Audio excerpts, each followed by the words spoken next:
sedikit mengganggu. It's okay, tidak apa-apa.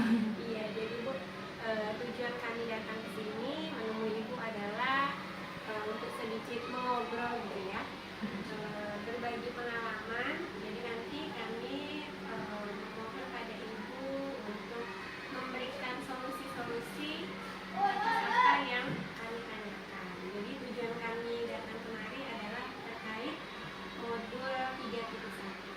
Jadi kami bertiga ini Bu adalah CGP angkatan 11 dan saat ini sudah menyelesaikan modul di 3.1, yaitu pengambilan keputusan berbasis nilai-nilai kebajikan sebagai pemimpin. Adapun tujuan dari modul ini untuk mendapatkan sebuah wacana tentang praktik pengambilan keputusan yang selama ini dijalankan, terutama untuk kasus-kasus yang dimana nilai-nilai kebajikan saling bersinggungan, atau untuk kasus-kasus dilema etika yang sama-sama benar. Baiklah kalau begitu. Artinya ini sudah menyiapkan beberapa pertanyaan seperti itu? Iya Bu. Oke, baik, tidak apa-apa. Lanjut, langsung saja. Iya Ibu. Jadi mungkin di sini nanti kami akan saling bergantian ya Bu ya, mengajukan pertanyaan kepada Ibu. Kolaborasi ya. Jadi ini beda kelompok ya? Beda fasil. Beda fasil. Siap. Jadi karena ya untuk menghemat waktu Ibu saja, jadi Baik. kami satukan saja Ibu ya. Oke, siap. Baiklah Ibu, menjadi kepala sekolah tentunya sudah merupakan pengalaman Ibu sehari-hari ya Bu ya. Ibu sudah lama bertugas di sini. Artinya mungkin dalam keseharian Ibu itu sudah sering menemui berbagai kasus di sekolah. Jadi bagaimana sih Ibu dapat mengidentifikasi kasus-kasus yang selama ini muncul di sekolah yang merupakan dilema etika ataupun tujuan moral? Artinya ini mungkin Ibu Novi minta bagaimana cara saya identifikasi seperti itu berdasarkan pengalaman yang sudah saya lewati. Saya kepala sekolah ini sudah jalan tentu saja dari hari ke hari berganti bulan itu banyak sekali hal-hal yang terjadi, baik itu susah senang itu sudah biasa. Tapi terlepas dari itu semua kita tidak bisa memindahkan yang namanya masalah itu semua. Nah sekarang bagaimana cara mengidentifikasi itu, kan memang kadang ada dua. Pertama, ketika kita mengambil keputusan dalam hal dilema etika, lalu yang kedua adalah tujuan moral. Namun saya tetap berpegang teguh pada pemahaman bahwasanya setahu saya yang namanya dilema etika itu adalah ketika kita dihadapkan kepada hal yang benar versus benar, seperti itu ya. Tetapi kalau rujukan moral itu benar versus, tentu saja akan lebih sulit menghadapi dilema etika karena dihadapkan pada hal yang sama-sama benar tapi kita harus mengambil satu keputusan seperti itu. Jadi saya bagaimana mengidentifikasinya adalah saya memilah dulu nih, ini kategorinya kemana, apakah dilema etika ataukah ini rujukan moral. Selanjutnya baru saya dapat katakanlah berkonsultasi. Lalu selanjutnya kita ada di sekolah ini ada tim, alhamdulillah sebelum kalian itu masih ada lagi CGP sebelumnya yang memang tentunya masih bisa diajak ngobrol dengan. Nanti tentu saja keputusan yang akan saya ambil adalah keputusan yang berdasarkan murid dan untuk jangka waktu mungkin seperti itu. Ya, luar biasa sekali Ibu. Baik Ibu, selanjutnya dalam mengambil keputusan di sekolah Ibu, terutama untuk kasus-kasus di mana ada dua kepentingan yang sama-sama benar atau sama-sama mengandung nilai kebajikan, bagaimana Ibu menjalankan dalam pengambilan keputusan ini? Artinya ini berbicara masalah cara ya. Setiap kepala sekolah, setiap pimpinan tentu saja memiliki cara yang berbeda-beda dalam memecahkan masalah. Tapi khusus saya sendiri, saya mengedepankan itu pertama adalah hal kolaborasi. Mengapa saya jadikan kolaborasi itu penting? Saya tidak akan memaksakan sebuah pemikiran yang timbul hanya dari saya sendiri. Artinya point of view-nya adalah dari diri saya tidak mau yang lain. Ya? Jadi saya ingin semua stakeholder di sekolah ketika ada masalah itu ikut rembuk mengemukakan pendapat ya dari sudut pandang masing-masing. Jadi pertama kolaborasi, lalu kita saling berkonsultasi seperti itu ya, dan diskusi terbuka. Jadi itu cara-caranya. Jadi pertama saya berkolaborasi dengan guru-guru saya. Mungkin ada juga yang ibaratnya di bawah saya ada wakil seperti itu, ya. Itu saya bisa ajak kolaborasi untuk konsultasi dan diskusi terbuka. Setelah itu kami akan bisa istilahnya apa ya, memilah-milah. Nah, memilah-milah lalu mengumpulkan semua istilahnya kalau saya bilang itu materi-materi apa-apa saja yang bisa kami jadikan bahan untuk memecahkan masalah tersebut. Jadi dari situ kami kumpulkan informasi, selanjutnya kami bisa merunut untuk menuju solusi yang terbaik bagi semuanya. Itu yang sulit, bagi semuanya. Nah, seperti itu.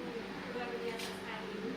Jadi meskipun di sini posisi ibu sebagai pemimpin atau sebagai kepala sekolah, tetapi dalam mengambil suatu keputusan ibu tetap melibatkan seluruh rekan sejawat ya. Ibu tetap melakukan kolaborasi, kemudian konsultasi dan juga diskusi terbuka. Terima kasih ibu, luar biasa. Selanjutnya ibu, pertanyaan saya selanjutnya, apa sih langkah-langkah atau prosedur seperti apa yang biasanya ibu lakukan selama ini untuk mengatasi masalah-masalah yang timbul tersebut? Oke, artinya ini akan spesifik saya jelaskan sedikit ya. Ketika ada masalah yang terjadi di sekolah, baik itu urusan sekolah kah, ataukah guru-guru ataupun melibatkan komite, itu tentu saja saya akan berpikir mendalam dulu. Saya tipe orang yang tidak terburu-buru. Jadi saya akan mengumpulkan informasi-informasi yang relevan, ya, sehingga saya tidak akan menyesal ke depannya tentang apa yang akan saya ambil seperti itu. Lalu tentu saja saya mengidentifikasi ketika kita sudah punya nih pemahaman antara mana dilema etika atau nilai-nilai yang baik, maka itu akan menjadi rujukan bagi saya seperti itu. Nah, selain daripada masukan-masukan daripada guru-guru senior, itu akan saya pakai. Lalu selanjutnya itulah tadi setelah saya lakukan dua hal itu, saya ulangi lagi, ya, sama dengan pertanyaan sebelumnya, tetap discuss. Jadi di situ guru-guru itu bebas memberikan pendapat, memberikan masukan, memberikan pandangan. Baru kita akan menuju conclusion, kesimpulannya akan seperti apa. Dengan begitu saya akan merasa lega.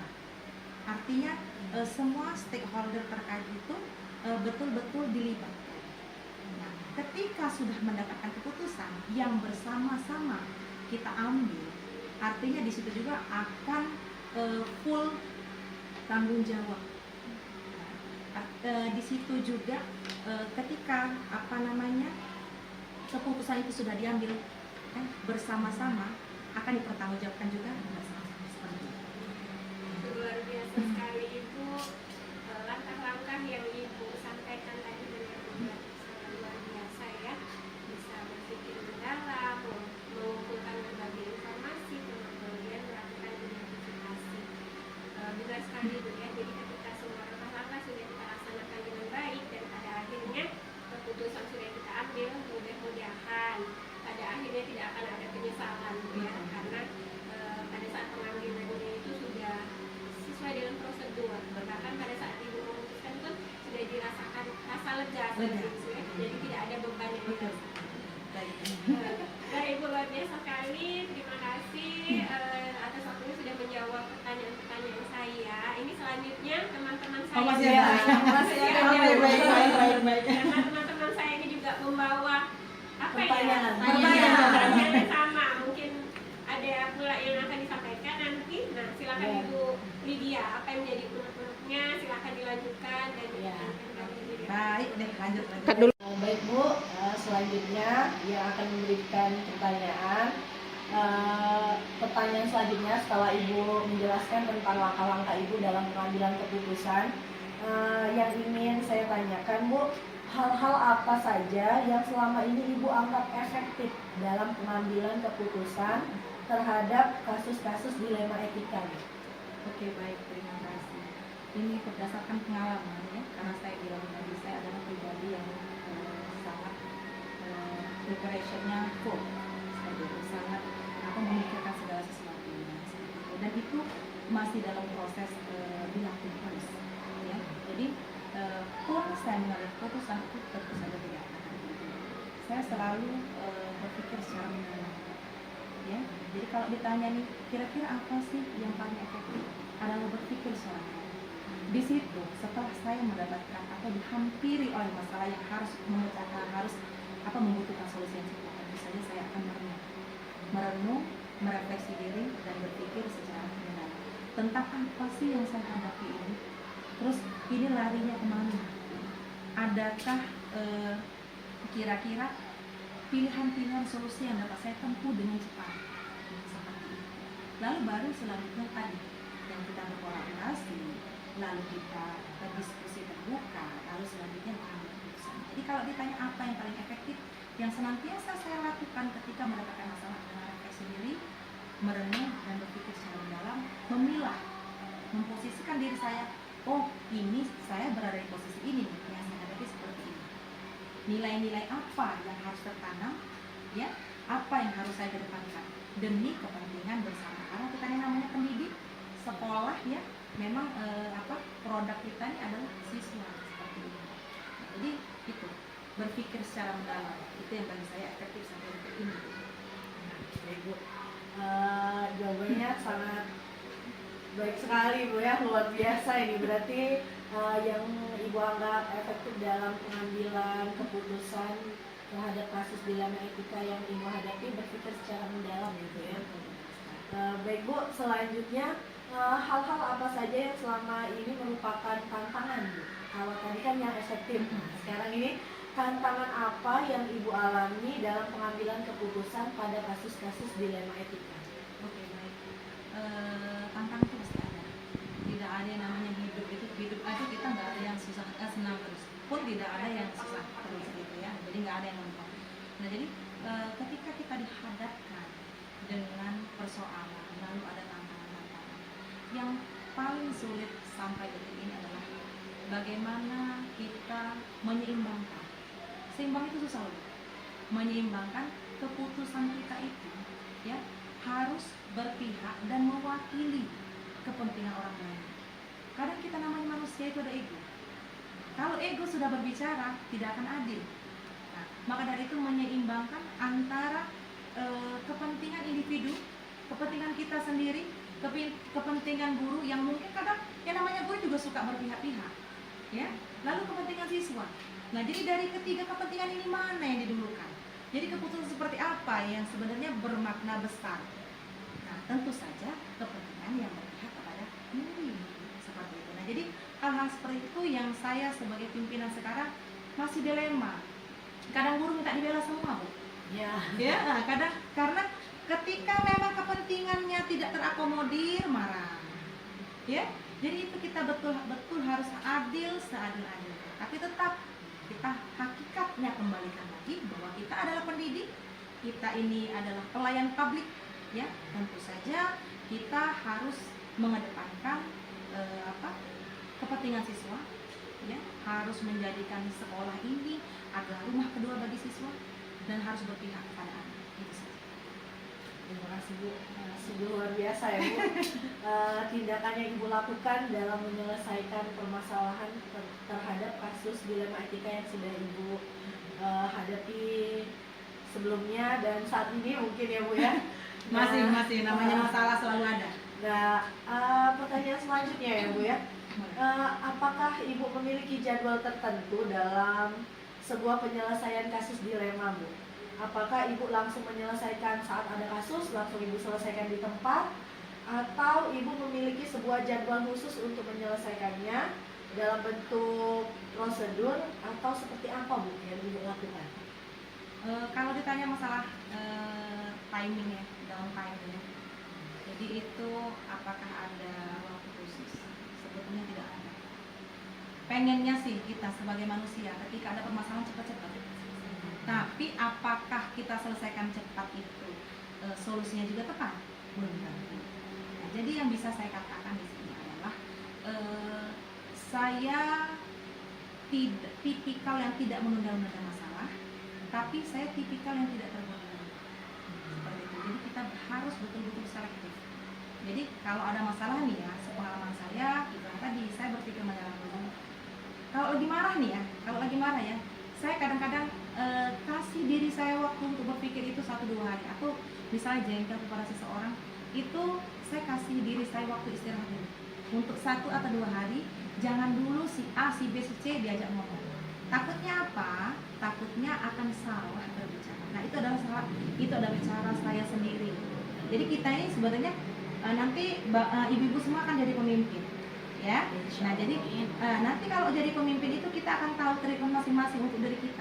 Nah jadi kalau saya seperti itu pengalaman saya tidak akan terburu-buru. Tetap saya pikirkan bagaimana solusinya, karena kita pimpinan harus ditunggu ya, bagaimana actionnya seperti itu kan. Nah tapi tetap saya pikirkan, tapi saya tidak terburu-buru. Jadi kalau ditanya ada nggak Bu timenya, nggak ada. Tapi saya tetap list. Jadi harus seperti ini. Ya, tujuannya ini, langkah-langkah apa yang akan saya capai, yang akan saya lakukan seperti itu. Jadi walaupun saya tidak ada deadline waktu, tapi tetap prosedur. Nah, tetap ada prosedur, rancangan-rancangan akan seperti apa yang akan saya lakukan itu tetap ada. Jadi saya bekerja dalam kesunyian lah, seperti itu. Di tengah refleksi. Demikian. Iya, betul. Super sekali Bu. Bapak Ibu, sepertinya cukup dari Lydia pertanyaannya itu saja Bu. Akan dilanjutkan kepada Ibu Pipin. Baik. Oke Ibu, perkenalkan saya Pipin Supriyanti, saya di kelompok 112. Saya akan melanjutkan pertanyaan dari teman-teman yang lain ya. Jadi berbagi tugas kami nih Bu ya. Oke. Pertanyaan yang selanjutnya tadi kan Ibu juga sudah menjawab pertanyaan-pertanyaan tentang identifikasi apakah itu dengan etika atau ujian moral, lalu juga langkah-langkah maupun prosedurnya dalam menyelesaikan kasus kasus dilema etika gitu ya. Lalu juga efektivitasnya, hal-hal apa yang dilakukan, dan juga ada tantangan-tantangannya ya. Nah di sini saya ingin bertanya, apakah ada seseorang Ibu atau ada faktor-faktor apa yang biasanya yang membuat Ibu untuk mempermudah dalam mengambil keputusan tersebut dalam kasus dilema etika ini? Oke, baik. Aduh, ngomongnya seseorangnya kayak secret banget ya. Seseorang. Oke, baik. Nah, jadi faktor pendukung ya. Jadi di sini ya, pendukung bagaimana saya akan menentukan solusi dari permasalahan yang ada di sini. Faktor pendukung, dukungan dari orang-orang, tentu saja saya bukan Wonder Woman yang semuanya bisa, semuanya cepat ya. Tapi pemimpin yang baik, saya percaya adalah pemimpin yang kasarnya itu tidak buta, tidak tuli, mampu mendengarkan masukan dari siapapun. Jadi tidak melihat umur, tidak melihat siapapun itu, karena sejatinya yang namanya belajar itu menurut saya dari siapapun. Jadi tidak harus berlabel, oh guru saya nih, oh ini tukang kantin nih, enggak seperti itu. Nah sama, saya juga menganalogikan ya hidup saya, bagaimana saya memecahkan masalah juga seperti itu. Faktor pendukung tentu saja ada. Ya, bagi saya guru-guru adalah sahabat saya. Gimana tidak, mereka juga akan memberikan masukan-masukan yang positif. Nah, jadi ketika memang ada masalah, saya butuh mereka. Jadi mereka lah sebenarnya faktor pendukung itu. Ya, guru-guru yang memang mungkin mereka itu tidak dipenuhi hari-harinya dengan kepenatan. Karena mungkin tanggung jawab pekerjaannya berbeda. Nah, ketika saya bertanya, pasti mereka itu berpikir lebih jernih. Nah, jadi itu adalah salah satu faktor penting yang dapat mensupport saya sebagai pemimpin dalam mengambil keputusan seperti itu. Nah, jadi itu yang bisa saya sharing ya. Nah, jadi adalah guru-guru kita, guru-guru saya gitu di sana. Oke, terima kasih Bu. Jadi memang support positif ya Bu dari orang sekeliling, dan juga kalau di dalam instansi pendidikan kita itu stakeholder semuanya, itu terutama guru ibu ya. Jadi disinilah positif pasti menghasilkan budaya-budaya positif. Dan saya berharap penuh nih dengan tamatan-tamatan CGP seperti ibu-ibu sekalian ini. Nah ini kan kalau menurut saya ini adalah aset. Ya namanya sumber daya manusia ya. Sumber daya manusia adalah guru-guru yang kompeten di bidangnya. Ini salah satu upgrade kompetensi ya gini, ikut CGP. Nah ini bermanfaat untuk memberikan masukan-masukan positif. Nanti kita kan akan bisa sharing sehat ya, dengan guru-guru CGP yang banyak juga ilmunya seperti itu. Jadi tinggal diseminasi, berbagi, nanti berkolaborasi di sekolah seperti itu. Dan refleksikan diri kepada kita. Baik, Ya, Bu, ya. akan seperti apa? Sudah Kita sudah selesai benar nanti, belum nih ya, nantinya benar. kan? Oke, nih ada pertanyaan terakhir Pamungkas yang ya? mewakili penutupnya dari semua hal yang sudah disampaikan oleh Ibu Novi, Ibu Lydia juga, dan saya pribadi, Bu. Nih pembelajaran apa nih, Bu, yang bisa Ibu petik dari pengalaman kita dalam pengalaman itu dalam mengambil keputusan dilema itu? Oke, segala sesuatunya itu ketika kita hayati, ya semua jadi pengalaman yang baik. Pengalaman yang buruk itu juga kita jadikan pengalaman yang baik kalau kita bisa mengambil hikmahnya, kan seperti itu kan. Nah jadi kalau pelajaran, apa sih pelajarannya? Setiap masalah yang dihadapi, terutama dilema etika ya, mengajarkan saya tentang bagaimana berpikir kritis dan bagaimana saya bersikap bijak, gitu dulu. Di situ kan analitis tuh, saya identifikasi dulu nilai-nilai seperti itu ya, sehingga akan berkeadilan. Nah, jadi itu yang bisa saya petik. Saya akan mampu berpikir kritis, saya akan mampu bertindak dengan bijak. Orientasinya apa? Kepentingan murid, kepentingan siswa, manfaat untuk orang banyak, dan dalam jangka waktu yang panjang. Jadi seperti itu. Jadi keputusan-keputusan strategis itu berdampak pada murid ya, untuk kemaslahatan bersama, dan efeknya itu adalah jangka panjang. Demikian. Super sekali. Ya, jadi pengalaman baik nanti Iya. bisa lebih ditingkatkan ya, Iya, Bu, ya. betul. Pengalaman buruk nanti bisa kita refleksikan Iya, apa betul. langkah yang selanjutnya. Betul sekali. Oke, Ibu, apakah kita harus ditutup? Bang, pengen tanya-tanya lagi nih. Iya, oke Bu, terima kasih atas kesempatan dan waktunya. Semoga sharing sehat ini, wawancara ini bisa menjadikan pembelajaran buat kita secara pribadi, buat kami bertiga, Ibu. Sama-sama. Dan doakan semoga nanti kami bisa menjadikan acuan untuk kami menjadi pemimpin nantinya. Tentu. Yang penting Oke, sekarang Bu. pemimpin pembelajaran dulu. Iya, Ya, benar. next level selanjutnya bisa apa aja seperti itu kan. Saya juga terima kasih. Nah, sudah apa ya? Kalau ditanya seperti ini kan artinya juga menggali lebih dalam tentang pengetahuan apa yang sudah saya jalani, pengalaman apa yang sudah saya lakukan seperti itu. Terima kasih juga untuk waktunya. Ya, kami terima kasih. Percaya.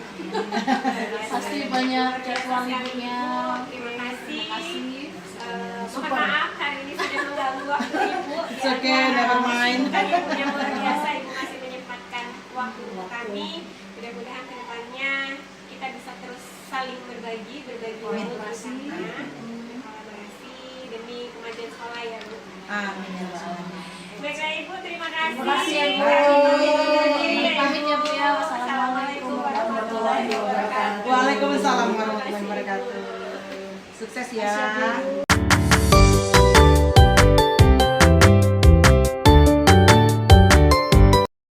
Assalamualaikum warahmatullahi wabarakatuh. Waalaikumsalam warahmatullahi wabarakatuh.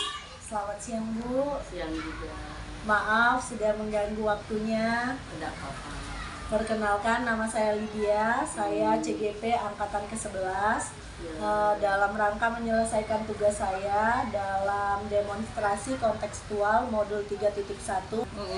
Nah, ada sedikit yang ingin saya perbincangkan dengan Ibu. Ya, Boleh ya Bu ya? boleh. Baik Bu, kita langsung saja ya Bu. Ya, Untuk pertanyaan yang pertama ya Bu ya. oke. Selama ini bagaimana Ibu dapat mengidentifikasi kasus-kasus yang merupakan dilema etika atau bujukan moral? Oh, gitu ya. Begini ya, menurut keputusan saya, kalau dilema etika itu lebih menekankan pengambilan keputusan yang tepat dan bijaksana, karena tidak ada keputusan yang salah di dalamnya. Sedangkan wujukan moral, keputusan yang diambil masih mempertimbangkan antara salah dan benar. Oke, super sekali ya Bu ya. Ya, Selanjutnya Bu, selama ini Bu ya, bagaimana Ibu menjalankan pengambilan keputusan di sekolah Ibu, terutama untuk kasus-kasus di mana ada dua kepentingan Ya. yang sama-sama benar dan sama-sama mengandung nilai kebajikan. Oh begitu ya. Baik, sebelum keputusan diambil, terlebih dahulu kalau ibu, kita harus melihat fakta, siapa yang terlibat, menganalisis benar salahnya, membuat alternatif solusi, dan membuat keputusan, kemudian merefleksikannya. Oke. Selanjutnya Bu, langkah-langkah atau prosedur seperti apa yang biasanya Ibu lakukan selama ini? Saya akan menentukan penyebab permasalahan, menentukan siapa yang terlibat, berdiskusi dengan warga sekolah, membuat beberapa solusi keputusan, menimbang lagi dari berbagai sudut pandang sebelum memutuskan, dan setiap keputusan yang akan saya ambil. Selanjutnya Bu, hal-hal apa saja yang selama ini Ibu anggap efektif dalam pengambilan keputusan pada kasus-kasus dilema etika? Biasanya hal-hal yang saya anggap efektif adalah dengan menelaah siapa yang terlibat, sifat urgen kasus dilema, dan pengambilan alternatif diskusi. Oke Bu, hal-hal apa saja yang selama ini merupakan tantangan dalam pengambilan keputusan pada kasus-kasus dilema etika yang terjadi? Oke. Biasanya hal-hal yang menjadi tantangan menurut saya adalah ketika mencari keputusan yang terbaik, karena keduanya merupakan masalah yang sama-sama benar yang harus menguntungkan kedua belah pihak. Oke Bu ya, jadi harus sama-sama menguntungkan Bu ya? Iya. Oke Bu, apakah Ibu memiliki sebuah jadwal tertentu dalam menyelesaikan sebuah kasus dilema etika? Apakah Ibu langsung menyelesaikan di tempat atau memiliki sebuah jadwal untuk menyelesaikannya? Seperti bentuk atau prosedur apa yang Ibu jalankan? Sebenarnya jika masalahnya ringan, maka akan langsung saya selesaikan. Tetapi masalah yang berat, maka akan saya proses seperti yang saya jelaskan di poin 3 tadi. Oh iya Bu ya, jadi harus mengumpulkan warga sekolah dulu, berdiskusi dulu begitu ya Bu ya? Iya, karena masalahnya tidak bisa diselesaikan Saya sendiri. gitu Bu. Iya. Oke. Adakah seseorang atau faktor-faktor yang selama ini mempermudah atau membantu Ibu dalam pengambilan keputusan dalam kasus-kasus dilema etika? Tentunya pasti ada. Karena saya sebagai kepala sekolah, saya selalu berusaha untuk menyelesaikan setiap masalah dengan jalan musyawarah yang melibatkan dewan guru ataupun warga sekolah. Oke Bu ya. Oke Bu, pertanyaan yang terakhir ini Bu ya. Oke. Dari semua hal yang telah disampaikan, pembelajaran apa yang Ibu bisa ambil dari pengalaman Ibu dalam mengambil keputusan menghadapi kasus dilema etika? Tentunya setiap pengalaman keputusan harus dilakukan sesuai dengan nilai kebijakan dan berpihak pada murid-murid. Jadi setiap murid mengambil keputusan pasti akan memiliki risiko. Maka dari itu, buatlah suatu keputusan yang paling meminimalisir risiko yang akan terjadi. Oke. Jadi jawabannya super sekali Bu ya, dalam Ibu menyelesaikan masalah yang ada di sekolah ini ya Bu ya, Ya. melalui beberapa tahap. Terima kasih banyak Bu atas waktunya dan jawabannya, menjadi inspirasi untuk kami juga yang masih belajar ini, bagaimana kami dalam mengambil keputusan. Sekali lagi terima kasih banyak Bu atas waktunya. Oke, alhamdulillah, semoga sukses ya. Ya, terima kasih Bu. Berguna dan bermanfaat. Oke, assalamualaikum Bu. Waalaikumsalam.